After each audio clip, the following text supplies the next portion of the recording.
की साजी निवाजी प्यारी सात संगत जी, प्यार और सत्कार से कहना धन निरंकार जी। सात संगत जी, सतगुरु निरंकार दातार की कृपा से आज सभी रक्षाबंधन का ये पावन पर्व मना रहे हैं। इस रक्षाबंधन के पावन पर्व की आप सभी को हार्दिक शुभकामनाएं। और सात संगत जी, ये रक्षाबंधन का पर्व जो है पारिवारिक मंगल कामना का प्रतीक भी माना गया है। आप सभी को पता है, दासी ने तो आपको क्या बताना है। रक्षाबंधन पर ही दासी कुछ विचार रखने जा रही है। यह पर्व भाई बहन के बीच पवित्र स्नेह का त्योहार भी है। भाई इस दिन बहन के हाथों में स्नेह पूर्वक राखी बंधवाकर जहां उसे भेंट स्वरूप कुछ रुपए या उपहार देते हैं, वहीं उसकी रक्षा का भी वचन देते हैं। बहनें हमेशा भाई के कल्याण की भावनाएं दिल में संजोकर ही इस पर्व को खुशी खुशी मनाती हैं। हाँ संगत जी, सतगुरु निरंकार दातार के चरणों में दासी तो सभी के लिए, सारे संसार के लिए यही मंगल कामना करती है, यही आशीर्वाद मांगती है कि यह सच्चे पातशाह सभी ये त्यौहार रक्षाबंधन का हंसी खुशी से मनाएं और सभी भाई बहनों की लंबी उम्र हो, भाइयों की भी लंबी उम्र हो, वो बहनों से राखी बंधवाते रहें और बहनों की भी लंबी उम्र हो, वो अपने भाइयों को राखी बांधती रहें। इसी तरह ये बहन भाई की जोड़ी सदा सलामत रहे।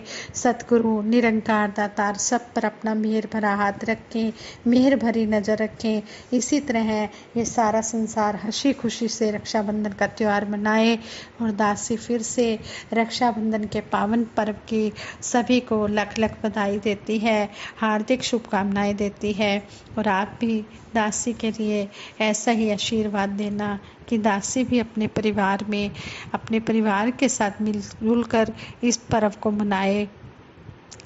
दासी साकार सतगुरु की भगत वत्सलता, सतगुरु बाबा हरदेव सिंह जी महाराज की ये सत्य घटना रखने जा रही है कि किस तरह सतगुरु भाव का भूखा होता है। जो सतगुरु को भाव से बुलाता है, ये सतगुरु उसके भाव को प्रवान कर लेता है। सतगुरु के चरणों में यही अरदास है, हे मालिक जिस तरह आप जी ने जोड़ा है इसी तरह जोड़ के रखना। इसी तरह एक बहन ने सतगुरु बाबा जी को राखी भेजी और किस तरह बाबा जी ने उस बहन की राखी प्रवान की। सबसे पहले उसी बहन की राखी अपनी कलाई पर बांधी। कुछ साल पहले की बात है, राजपुरा के महात्मा हाकम चंद जी मध्य प्रदेश के इंदौर जोन में टूर पर थे और इस महात्मा का प्रोग्राम बुरहानपुर का था। सत्संग के बाद एक महात्मा के घर ये महात्मा ने चरण डालने जाना था। वहाँ पर इस महात्मा जी को एक बहन चांदनी, जिसका नाम चांदनी, वह मिली और कहने लगी, महापुरुषों जी मेरा कोई भाई नहीं है, मेरा ध्यान है कि मैं बाबा जी को राखी बांधूं, परंतु हमारी पहुँच वहाँ तक नहीं है।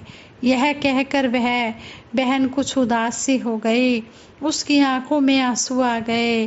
तो महात्मा हाकम चंद जी ने बाबा जी का ध्यान किया और उस बहन को कह दिया कि राखी दास को दे दो। वैसे तो आखिरी प्रोग्राम ग्वालियर का करके दास को राजपुरा जाना है, परंतु दास दिल्ली उतर जाएगा। अगर बाबा जी दिल्ली में हुए तो दास आपकी राखी बाबा जी तक अवश्य पहुंचा देगा, आप निराश मत हो। आगे से वो बहन चांदनी जी ने एक राखी और कुछ टॉफियाँ पैक करके महात्मा हाकम चंद जी को दे दी, जो राजपुरा वाले महात्मा जी प्रचार टूर पर गए हुए थे, उनको दे दी। अगले दिन महात्मा जी का प्रोग्राम इंदौर भवन पर था।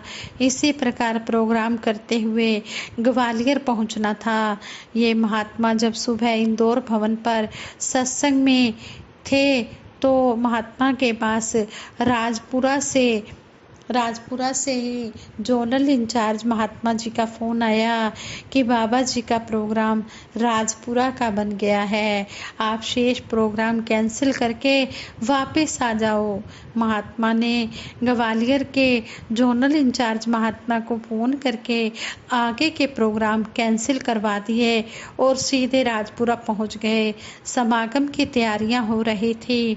वह दिन भी आ गया जब सतगुरु बाबा हरदेव सिंह जी महाराज व पूज्य माता सविंदर जी का आगमन हुआ। रात को बाबा जी ने संगतों को दर्शन देकर निहाल किया।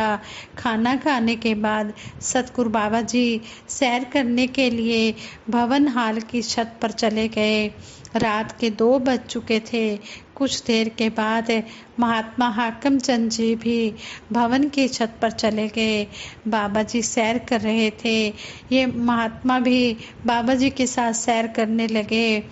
पूज्य बाबा जी ने महात्मा से टूर के बारे में पूछा कि आप तो प्रचार टूर पर गए थे, कितने प्रोग्राम कैंसिल किए हैं, और जहाँ जहाँ गए वहाँ के सभी महापुरुषों का हालचाल भी बाबा जी ने पूछा। इस समय वह पैक्ट राखी महात्मा जी ने बाबा जी के चरणों में समर्पित कर दी, जो वह बहन चांदनी जी ने इतनी श्रद्धा भाव से, इतने प्यार से वह राखी बाबा जी के लिए भेजी थी। वह बाबा जी तक राखी पहुंच गई। सतगुरु भी भाव का भूखा होता है। किस तरह सतगुरु ने भाव देखा और राजपुरा में ही दर्शन देने के लिए सतगुरु बाबा जी आ गए, और वो महात्मा हाकम चंद जी को दिल्ली भी नहीं जाना पड़ा। किस तरह ये सतगुरु दयालु अंतर्यामी घट घट वासी हर एक घट की जानता है। तो कहते हैं कि इस समय वह पैक्ट राखी महात्मा ने बाबा जी के चरणों में समर्पित कर दी। बाबा जी ने राखी अपने पास रख ली। फिर ये महात्मा जी ने कहा, बाबा जी ब्रह्म कुमारी बहनें आपसे मिलना चाहती हैं। पूज्य बाबा जी ने सुबह का समय मिलने के लिए दे दिया। अगले दिन सुबह जब ब्रह्म कुमारी बहनें, क्योंकि अगले दिन राखी भी थी, जब अगले दिन बाबा जी का प्रोग्राम था तो अगले दिन राखी भी थी, तो कहते हैं अगले दिन सुबह जब ब्रह्म कुमारी बहनें बाबा जी को राखी बांधने लगी तो महात्मा हाकम चंद जी ने देखा कि वह राखी जो बहन चांदनी जी ने इतने प्यार से, इतने भाव से बाबा जी के लिए दी थी, वह बाबा जी की कलाई पर पहले से ही बंधी हुई थी। बाबा जी ने सबसे पहले वही राखी बांधी जो बहन चांदनी जी ने कितनी श्रद्धा भावना से भेजी थी। किस तरह सतगुरु अपने भगत के भाव को देखता है और अपने भगत के भाव को देखकर खुश होता है। तो कहते हैं कि वो बंधी हुई जब महात्मा जी ने देखी तो महात्मा कहते हैं मेरे मन को बहुत ही खुशी हुई कि सतगुरु अपने भक्तों की भावनाओं का कितना ख्याल करते हैं और निराकार साकार दोनों रूपों में ही उनकी मनोकामना पूर्ण करते हैं। कई बार हमारे मनों में ये बात आ जाती है कि सतगुरु तो फलां जगह पर प्रचार करने गए हैं, फलां शहर में गए हुए हैं, सतगुरु कहाँ हमारे सुन रहे होंगे। नहीं, ये अंतर्यामी घट घट वासी ये हर एक घट की जानता है, ये हर घट में बैठा है। इसलिए हम श्रद्धा भाव लेकर सतगुरु के चरणों में अर्पण समर्पण कर दें तो हमारी भक्ति परवान है। भक्ति यही है, भक्ति यही है, समर्पित होकर सतगुरु के चरणों में झुक जाना। जो भाव से, श्रद्धा से सतगुरु के चरण कमलों में आ जाता है उसकी भक्ति ये परवान कर लेता है। ऐसे ही ये राखी पर विचार थे कि सतगुरु सारे संसार का है। कोई ये ना सोचे कि सतगुरु अमीरों का होता है, गरीबों का नहीं। अगर सतगुरु अमीर गरीब ऊंचे नीचे छोटे बड़े का फर्क देखता तो अमीर लोग तो इसको अपनी तिजोरी में ही निरंकार को बंद कर लेते और फिर निरंकार का पाना गरीबों के लिए मुश्किल हो जाता। लेकिन सतगुरु की नज़र में सभी हैं बराबर। गुरु ने किया ना किसी का निरादर। सतगुरु की नज़र में सभी का आदर होता है। सतगुरु के चरणों में जो भी अपने आप को समर्पित कर देता है, जो भी श्रद्धा भाव से नमस्कार करता है, सत्संग सुनता है, सिमरन करता है, सेवा करता है, ये सतगुरु हर घट की जानता है और उसके इस भक्ति भाव को प्रवान कर लेता है। आओ हम भी ऐसी भक्ति करें कि अपने सतगुरु को रिझा पाएं। इन्हीं शब्दों से दासी आप जी के चरणों में धन निरंकार करती है। और अगर कोई विचार करते हुए गलती हो गई हो तो आप जी क्षमा कर देना। आगे के लिए सद्बुद्धि देना, सद्विचार देना, सद्मार्ग देना। औखी घड़ी ना देखन दे, अपना भी रस संभाले, हाथ दे राख के श्वास श्वास प्रतिपाले। सच्चे पातशाह सभी के ऊपर अपना मेहर भरा हाथ रखना, सभी को अच्छी बुद्धि देना, अच्छे भाव देना, सभी को अच्छा रास्ता देना, अपने चरणों से जोड़ के रखना। सारे सुख दुनिया दे पादो साड़ी झोली विच फिर भी मिलाई रखना। संतां दी टोली विच खुशियां ते खेड़ियां च वसदे लैंदे ने गुरु दा जेड़े नां, रहिंदियां ने घर विच उन्हां दे दाते दियां नित रहमतां। साध संगत जी प्यार से कहना धन निरंकार जी।